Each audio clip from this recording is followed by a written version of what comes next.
আসসালামু আলাইকুম। আমরা এখন বরিশাল থেকে কিছুটা দূরত্বে শাহী ৯৯ পার্কের প্রবেশদ্বার অতিক্রম করে ভিতরে ঢুকতেছি। আমরা আজকে এই শাহী ৯৯ পার্কে রাজাপুর থেকে এসেছি ইউসুফ আলী মাধ্যমিক বিদ্যালয়ের বার্ষিক বনভোজনে। আমরা এখন পার্কের ভিতরটি ঘুরে দেখব, আপনাদের দেখানোর চেষ্টা করব, সাথেই থাকুন আমাদের। আমরা মূল প্রবেশদ্বার থেকে ভিতরে ঢোকার পরেই আরেকটি প্রবেশদ্বার রয়েছে, যেখান থেকে সহজেই ঢোকা যায়। আর সোজা আরেকটি রয়েছে, আমরা সেখান থেকেই ঢুকবো। এখানে আরও একটি সবুজে ঢাকা গেট রয়েছে, উপরে লতাপাতা দিয়ে সাজানো একটি গেট। তার ভিতর থেকেই আমরা শাহী ৯৯ পার্কের ভিতরে ঢুকতেছি।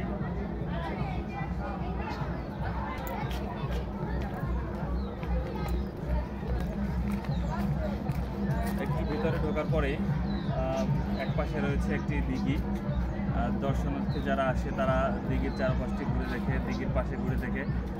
ডান পাশে রয়েছে অনেক সুন্দর সুন্দর জিনিস, যেখানে বাচ্চাদের জন্য অনেকগুলো রাইড রয়েছে। আমার ডান পাশে রয়েছে একটি শাপলা ফুল, অতি সুন্দর দর্শনীয় একটা নান্দনিক শাপলা ফুল, যেটা আপনাদেরকে এখন দেখানোর চেষ্টা করব। দিঘির পাশের রাস্তা এটি। এখানে সুন্দর সুন্দর আরও অনেক পশু পাখির সিমেন্ট দিয়ে তৈরি পশু পাখি রয়েছে, যেগুলো দেখতে খুবই সুন্দর। এখন আপনাদের শাহী ৯৯ পার্কের ভিতরের কিছু অংশ দেখানোর চেষ্টা করতেছি, যেটার চারপাশে অনেক সুন্দর সুন্দর গাছ রয়েছে। বেশ বড়সড় একটা স্পেস রয়েছে ভিতরে, যেখানে দর্শনার্থী যারা আছে বিভিন্ন স্কুল, কলেজ, মাদ্রাসা, বিভিন্ন প্রতিষ্ঠান থেকে যারা পিকনিক স্পট হিসেবে বেছে নিয়ে এখানে আসে, তাদের জন্য বিভিন্ন বিনোদন উপভোগ করার জন্য এখানে অনেক সুন্দর সুন্দর জায়গা রয়েছে। শাহী ৯৯ পার্কের ভিতরে বাচ্চাদের জন্য যে ইভেন্টগুলো রয়েছে সেগুলো ঠিক আমার এই পিছনের সাইডে রয়েছে। এখানে বাচ্চাদের জন্য মোট 3টি ইভেন্ট রয়েছে, যেখানে 50 টাকা করে জন প্রতি এই ইভেন্টে চলা যায়। এখানে আরও রয়েছে আমার পাশে একটি টাওয়ার রয়েছে, যে টাওয়ারের উপরে উঠে ছবি করা যায়। এই টাওয়ারটির উপরে উঠে শাহী ৯৯ পার্কের পুরো ভিউটা দেখা যায়। আমাদের সামনে এখন আছে রাজাপুরের ইউসুফ আলী মাধ্যমিক বিদ্যালয়ের ইংরেজি শিক্ষক ইক্তেদা হাসান রনি। আমরা তার অনুভূতি শুনব। ধন্যবাদ। আসলে এইখানে সম্পর্কে আমি এর আগে অনেক কিছু শুনেছি, অনেক লোকের মুখে অনেক কথা শুনেছি যে এটা এরকমের, কিন্তু এখানে আসার পরে আমরা যা ভেবেছিলাম তার থেকেও কল্পনার বাইরে।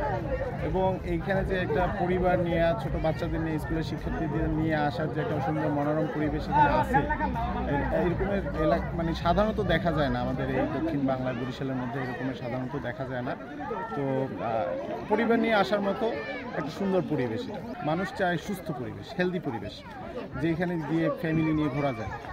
দর্শক, এখানে একটি উট পাখি রয়েছে, যেটা এখানে দর্শনার্থীদের বেশি আনন্দ দিয়ে আসে। পাশেই রয়েছে কবুতরের ঘর, এখানে অনেক কবুতর রয়েছে, ঘুঘু রয়েছে। পিকনিক, বনভোজন যেমন মানুষকে আনন্দ দেয়, তেমনি যেতে যে জার্নিটা হয় সেই জার্নিটা অনেক পীড়াও দেয়। কিন্তু জার্নিটা শেষ হওয়ার পরে যখন আমরা সুন্দর কোনো স্থানে গিয়ে পৌঁছাই, তখন আমাদের সেই কষ্ট, জার্নির কষ্ট আর থাকে না। তেমনি আমাদের আজকে সারাদিনের কষ্টটা দূর হয়ে গিয়েছে যখন আমরা এই শাহী ৯৯ পার্কে এসে পৌঁছেছি। আমরা সকল জায়গা ঘুরে দেখেছি, অনেক সুন্দর সুন্দর জায়গা রয়েছে এখানে, আমাদের খুব ভালো লেগেছে। আমরা আশা করব এমন সুন্দর সুন্দর জায়গা বাংলাদেশের প্রতিটি জেলায় অন্তত একটি করে হোক। আমরা শাহী ৯৯ পার্ক ভ্রমণ শেষে সব দর্শনীয় স্থানগুলো দেখে আমরা এবারে বাড়ির পথে। ধন্যবাদ সবাইকে, আমাদের সাথে থাকবেন, ভালো থাকবেন, আমাদের জন্য দোয়া করবেন। আসসালামু আলাইকুম।